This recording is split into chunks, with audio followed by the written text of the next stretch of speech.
आणि पुढे एक मोठी बातमी आणि ही बातमी येते मुंबईमधून। मुंबई प्रेस क्लबला धमकीचा मेल आलाय।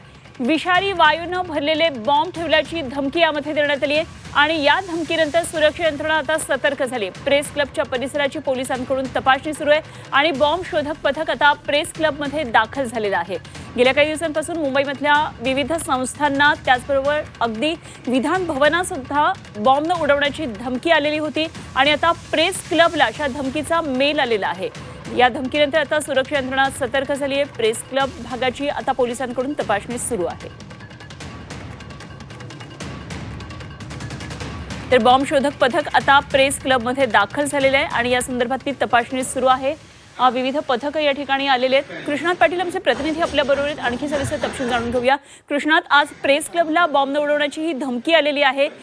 गेल्याच आठवड्यामध्ये विधान भवनाला अशी धमकी आली होती, विविध संस्थांना धमकी आली होती। हे सत्र अजूनही सुरूच आहे धमकींचं। मुंबई प्रेस क्लबला ही धमकी आल्याचं एका ईमेलद्वारे सांगितलं गेलेलं आहे आणि मुंबई प्रेस क्लब उडवून देण्याची धमकी ही प्राप्त झालेली आहे आणि त्यानुसार पोलिसांनी पूर्ण सुरक्षा व्यवस्था दिली आहे आणि संपूर्ण तपासणी ही केली जात आहे मुंबई प्रेस क्लबची। त्यासोबत कुठलाही धोका पत्करू नये यासाठी तिथले जे कर्मचारी आहेत किंवा इतर जे पत्रकार त्या ठिकाणी बसतात त्यांना बाहेर काढण्यात आलेलं आहे। संपूर्ण परिसराची तपासणी केली जात आहे।